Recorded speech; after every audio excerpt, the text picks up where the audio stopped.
AJ Styles had a good 2024, apart from when he got injured, which was a shame. But his feud with Cody Rhodes was really good.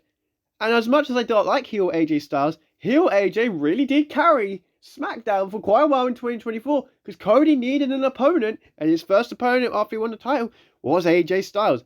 Great matches at Backlash, and of course, at that brilliant I Quit match at Clash at the Castle in Scotland. Bloodline would always attack Kevin Owens. Kevin Owens also had a great 2024. I believe Kevin Owens is about to have an even better 2025. Kevin could even have a world title run this year. I wouldn't hate it at all. But yeah, every week the Bloodline would lay out someone at the end of the show, and people would get annoyed, but I would just say, well, you're meant to. They're the Bloodline. You weren't getting annoyed when Roman was doing it, were you? Well, they probably were. And of course we had the Liv Morgan Dominic Mysterio storyline on Raw. Literally. This Liv Dom Judgment Day storyline went a good 2 months before Rhea Ripley returned. And I would say all the stuff building up to it until Rhea returned was must see. It was good. They killed it. Then when Rhea returned, it kind of dropped down. We had the hotel card, which we still don't know if Dom visited a hotel or Finn visited a hotel.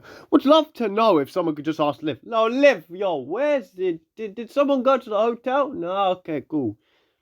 Damian Priest was obviously oblivious to the fact that Dom was going with Liv. We still don't really know the full story of how long this was planned, but Finn keeps taking credit for it, so.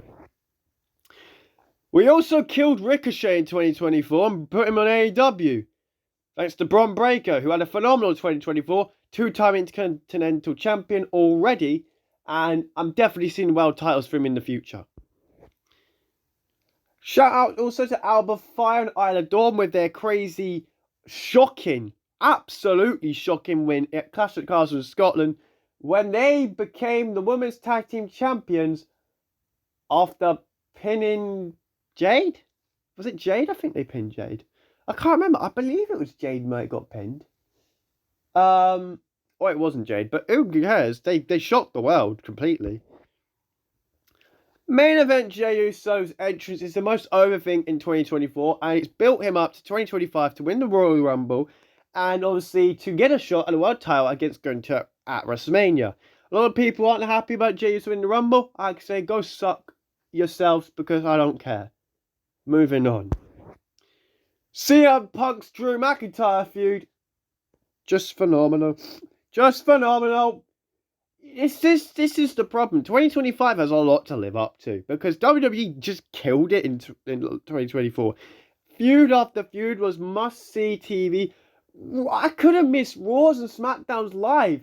I've been able to miss some live this year because I just haven't had the hype. Last year, the hype was legendary. Again, more Liv Morgan stuff. Io Skiles, by the way, phenomenal 2024. Definitely going to be world champion 2025, 100%. But Liv wearing Dom's jacket was just funny. Everything with Liv Dom on each Raw, you get snippets of it, and it would just be going all over the internet. Like, it feels like crazy. Shout out to one of the greatest returns / debuts I've ever seen. It was perfectly planned. It was perfectly placed. The story was brilliant. The build-up was brilliant. QR codes, phenomenal. The Wyatt 6 debut. Holy mother in Christ. Amazing. It's a shame what's happened since, but I believe it's because they're injured. So I'm going to keep my hopes up. But the Wyatt 6, please don't mess them up. Gotta give a call out to Trick Williams from NXT, who had a fantastic year. Obviously held the title twice. Had a feud with Ethan Page, Javon Evans at one point, Sean Spears. In fact, just a good shout out all to NXT. Trick Williams, Kalani Jordan. Meechin had a fantastic run down NXT. Meechin's had a fantastic run in the main roster as well. Roxanne Perez, Lola Vice, Jakara Jackson, Lash Legend, JC Jane. I wouldn't really give much to Jasmine Nix, just as the picture we got. Roxanne, by the way, MVP of 2024 for woman. Liv second for me. Roxanne is definitely first. Definitely. And Obafemi, holy, what a guy! Main roster ready, definitely, but just leave him in NXT for a bit. Just don't put him up yet, because I'm just worried about what they do when they bring people up. More of the Liv Judgment Day storyline. Every week they'd have a 2K session. It was great. The whole build up to SummerSlam with these two was phenomenal. I miss it. Again, the White Six stuff was gripping. It was like a horror film at points with like the interviews, and it felt so real. And the one where Bo Dallas was talking to Uncle Howdy, it did make me get emotional. And they were just good stories. They were brilliant. The Alpha Academy and Chad Gable breakup storyline, murdering Chad Gable getting a new group, then going against the White Six. Where are these storylines in 2025? Judgment Day obviously kind of won the tag titles and buried the division, but we won't need to talk about that. That was annoying, very annoying. But Liv kept weaseling her way in and helping the Judgment Day. Shout out to Jacob Fatu! What a guy! He is phenomenal in the ring. He's just, some of the stuff he does, I just can't believe it. He's brilliant. And he made the whole bloodline look even more menacing than they were before. Like Solo as the tribal chief, he was good. He was good. With Jacob R2 alongside him, oh, they were very good. Madison Square Garden highlight when Paul Heyman got shoved through the table. Heyman, also, what a guy. I think in an interview he said like he made his hair all grey and everything to look like he hadn't slept in weeks. So he could have this character on TV. And he was fair play, just fair play. Again, Wyatt 6, Chad Gable, story, brilliant. It's a shame what's happened since. Again, I just do hope it's an injury, nothing else. Rhea Ripley's return. So, before we had SummerSlam, we knew we were going to get Rhea returning to face Liv Morgan. They did perfectly with this one.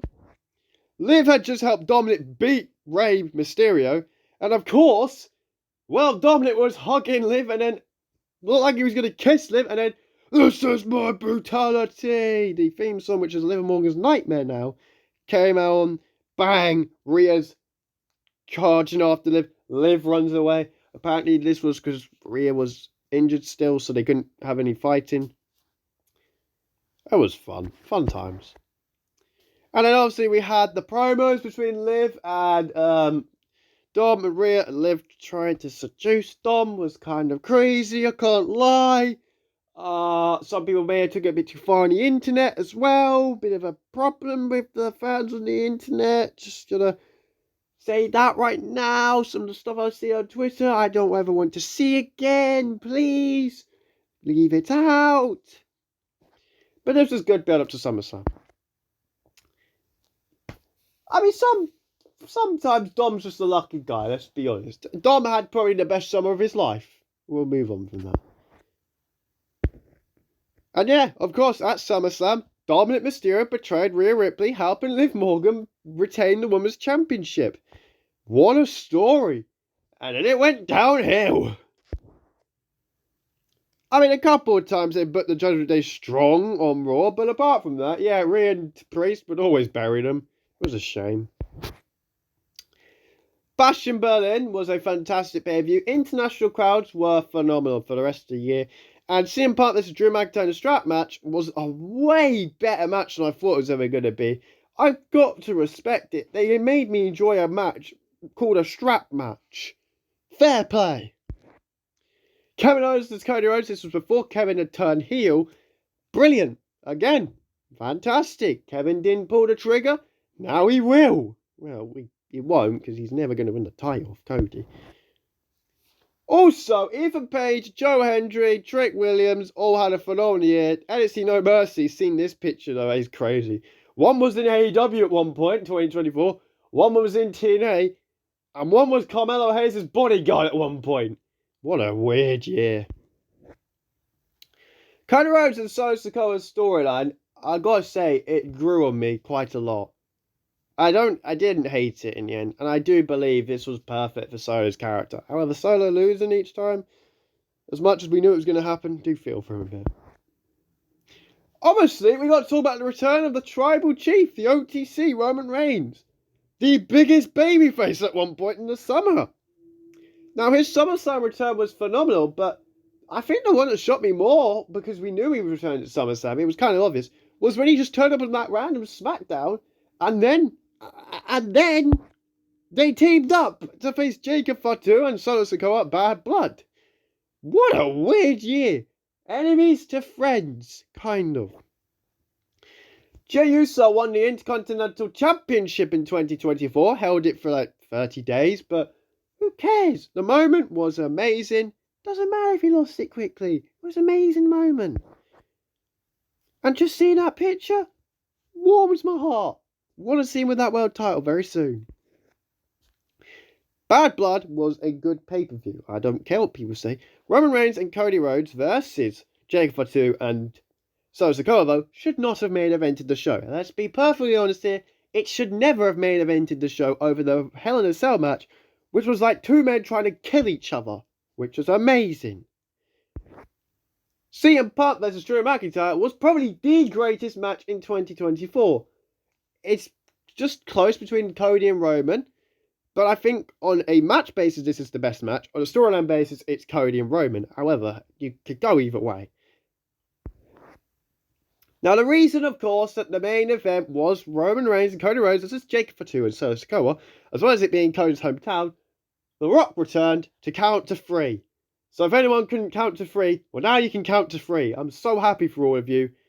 Well done, lads. This led to nothing, by the way. Jimmy Uso returned as well, which was a really cool moment, but I still think this could have opened the show. But again, lads, we got to remember, we need to count to 3. So 1, 2, 3. Moving on. Bloody match, crazy match, toolbox, stitches. This was pure wrestling, lads. Pure wrestling. Should have main evented. Crown Jewel, the Bloodline versus the Bloodline. Storyline begun with Solo Sikoa actually pinning Roman Reigns in the tag match. Well done, WWE. You did the right move. Liv Morgan also became the first ever Women's Crown Jewel champion and would never shut up about it, saying, "She's the greatest women's champion of all time." We got it. We know. Still, great year for her. And this leads me on to the final bit of the Bloodline saga. Survivor Series War Games. Cinema. Bloodline versus Bloodline with Bronson Reed and CM Punk. What a match.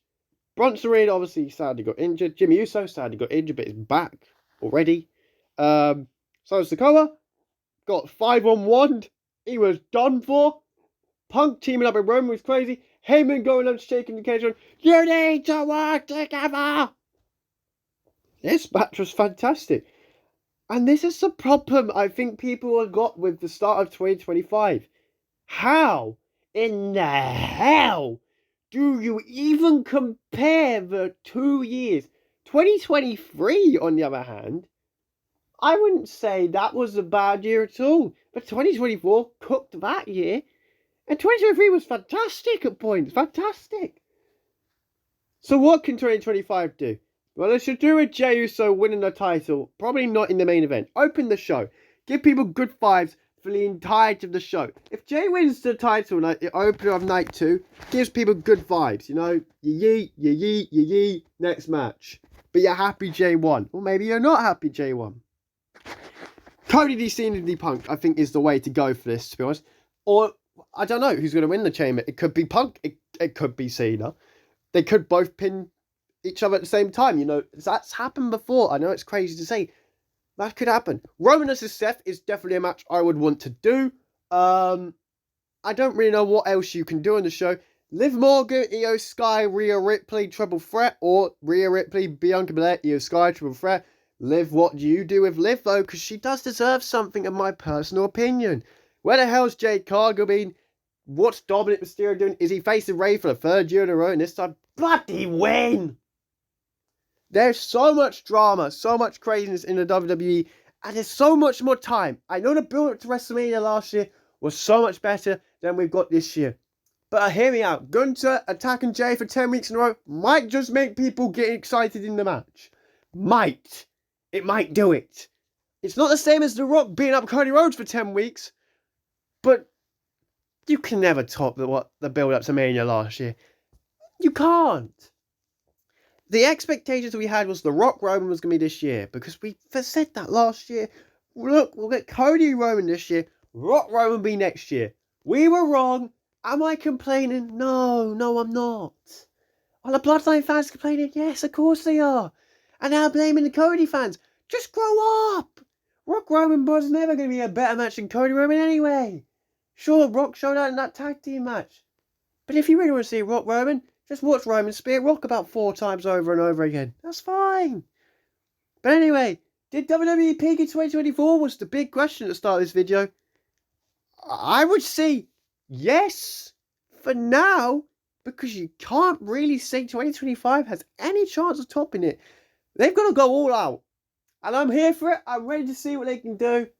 Give me a Drew Roman story. Give me a Drew Cody story. Give me a Punk Cody story. They have got the potential to beat 2024. But let's see. WWE, the ball's in your court now. Triple H. There's a lot of people waiting for your head to be gone soon, though. Anyways, thank you all for watching. It was a pleasure doing this. And I'll see you in the next one. Bye for now.